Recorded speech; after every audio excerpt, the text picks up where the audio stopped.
So there are definitely stranger race and sexuality dynamics at play in the WNBA as a sports league than any I've ever seen or covered before. Now, some of it is internet nonsense that then gets boosted. And again, I have to reiterate, the league cannot continue. This would be for media, players, the league as a whole, to be elevated, promoted, and treated as the definitive narrative surrounding the actual game.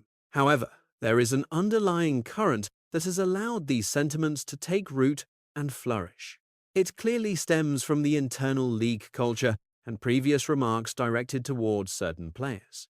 And I'm not here, to hyper focus on it. I prefer not to, but I also can't ignore it. I'm not here to cry reverse racism or anything either. It's just interesting to me to see, and I'm going to do my best to unpack it with things that are on the record. She serves as my primary case study because her past statements have recently resurfaced and gained traction. She appeared on a podcast where she discussed her initial entry into the WNBA and the various hurdles she faced. Here is precisely what Kelsey mentioned during her interview on the Players Pod. If you say if you would have been the number 2 pick or 3 pick as opposed to 1, how do you think that would have affected you, staying in the league through struggles, or not at all? I mean, I would have been still in the league because I'm a dog. Like, I would have found a way. I would have found a way. No question. I definitely think the expectations of being a number 1 pick are brutal, especially if you have any type of height or like media coming out of college. They're just brutal. And then I don't think it helps being a 5'8" white girl coming into the league with 85% black women that want to take your head off, like just straight up, right? Like that's just what it is. And I didn't know. Me, happy-go-lucky, walking into the locker room like, hey, like I didn't know. I learned the hard way, but that's real. That's what it is. And I think that it would have been better in some ways because I would have been a little bit more under the radar. But in other ways, I definitely think that having that type of struggle and adversity has prepared me for the moment I'm in now. I have long suspected that the backlash toward Caitlin Clark is more about her massive popularity than anything else, beyond just her identity as a white woman, because her massive popularity created a specific dynamic where there was a clear desire to send a signal. You cannot simply walk into this professional environment and immediately overshadow everyone, or force the narrative that you are somehow the greatest talent to ever grace the game. When you receive lopsided media exposure compared to your peers, it naturally breeds a sense of deep-seated animosity. But it's interesting to hear Kelsey Plum sort of double down on that relative to her experience, but then also, specifically say as a 5'8" white girl with the, black women in the league trying to take my head off. And then you go back to Sabrina Ionescu's experiences as well. It begs the question, why is there such hostility directed toward her? Many critics argue that Sabrina stays detached from the core issues because she leans into her own racial privilege rather than leveraging her platform to elevate or champion her black colleagues in the WNBA. This perspective stems from well-documented public events. I'm not sure what the public...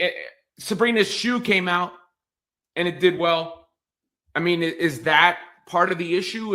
It seems to be there is a feeling or a perception that these straight white girls are promoted to a level that the rest of the league is not promoted.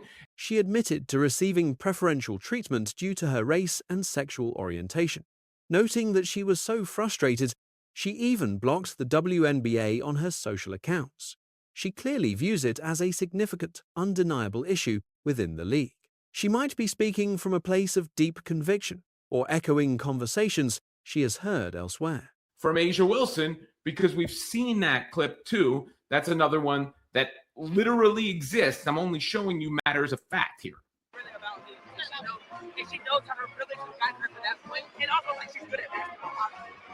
She understands her privilege and pushes her over the top in a sense. It reminds me a lot of you. And I think her commentary, and calling that a compliment, is genuinely jarring. To suggest such a thing is incredibly tone-deaf and offensive. Frankly, that is not an appropriate way to address a teammate. Focusing on the Kelsey Plum situation, My takeaway is that while she is undeniably a skilled basketball player, and I think she was talking about Paige Beckers there, you're sold as more because you're white. And maybe straight too. The straight, not straight dynamics. I'm still trying to wrap my head around a little bit. But Kelsey Plum was the all-time leading scorer on the women's side before Caitlin Clark. She is cold. honestly, it baffles me that Kelsey Plum only grabbed the 12th spot in player voting, because in my opinion, Kelsey Plum is an absolute lock. I can't fathom why anyone would exclude her from their top 4 unless they were purely. And, when it comes to race in sports like this and how it's discussed, I never would have sat there and thought and been counting white girls versus black girls or whatever. The WNBA is interesting though, because of this, I've been thinking about it a little bit. A said recently regarding NBA rosters, it sparked a realization because there has been perhaps a distinct trend, I'm not sure what the exact term is compared to the men's game, where white athletes have held a greater share of dominance or elite status relative to the total talent pool. Diana Taurasi or Sue Bird or Lauren Jackson or Elena Deladon. And then if you look at the league right now, I mean, you could easily argue 4 of the top 5 players in the league are white. Caitlin Clark, Kelsey Plum, Brianna Stewart, Paige Beckers, right? Or certainly a lot of the top players. And then there was also these comments from Asia Wilson in the past. Primarily black, she believes it struggles to promote them effectively because of a narrow vision of what is deemed commercially viable, suggesting that black women don't always fit that mold. It makes me wonder, is she speaking about black women as a whole or just herself? Conversely, the sports world. Michael Jordan is the easiest example in the history of recorded time. There was no problem promoting Tiger Woods as the face of golf as a black man. In fact, there was no problem promoting Serena Williams as the face of tennis as a black woman. And golf and tennis were both viewed as predominantly white sports. Sports were traditionally dominated by white demographics. Is there some deeper societal barrier specifically hindering black women compared to men? Even citing Serena, Asia is currently the. And, that comes down to a variety of things. Likability is one. And when you say the stuff that Asia has said about the Indiana Fever fan base or Caitlin Clark, the biggest fan base, that isn't exactly going to, have them become your biggest supporters. Now, I don't know how many of the general public has consumed those comments. When it came to on-court aesthetics, Tim Duncan never held mass appeal. Similarly, Aja Wilson exhibits a stylistic blend reminiscent of Duncan and Chris Bosh, yet that influence simply hasn't translated to the mainstream. Sports have long grappled with racial undercurrents.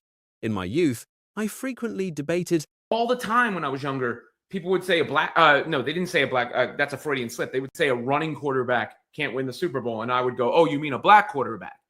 Because Steve Young, he ran. He just happened to be white. Where's the line? What makes you a running quarterback versus not? And there was the stereotypes that I always thought existed about black quarterbacks not reading defenses as well, or hell, people trying to turn Lamar Jackson into a wide receiver. Now that is completely gone now too, I think. Brought them to the forefront. The situation with Stephen A. Smith was an outlier. Has there always been a racial divide in hoops? To an extent, yes. Even with the white men can't jump cliches, I understood that stepping onto a court meant facing potential bias. Yet that vanished once you showed you could play, that was the end of it. And that doesn't seem to be the case in the WNBA. It goes to another level. And there seems to be a little bit of a clique or a club. And anybody who's not a part of it doesn't get the same benefit of the doubt on things. I don't know how much being straight has to do with it. I don't know how much being white has to do with it. I do think popularity has a lot to do with it. And I think when you sandwich all those 3 things together, there's clearly something going on. Reaches a ludicrous peak online. I never want to see anyone vilified. I don't want people harassed based on their background, orientation, or otherwise. As I've stated countless times. But, when you flip it the other direction and you tell people who are supporting Caitlin Clark they're part of the Klan, you see how absurd that is? And that's the stuff I don't think should be given. It's insulting too. Like, that hurts to people when they see that. We're watching basketball. Hijack her identity for these purposes, especially when she has done nothing but strive to elevate the game and speak with class. That is a deeply frustrating reality.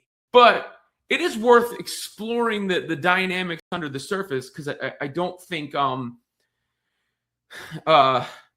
there's nothing, and it would be hiding in the sand to have the privilege to not talk about it at all.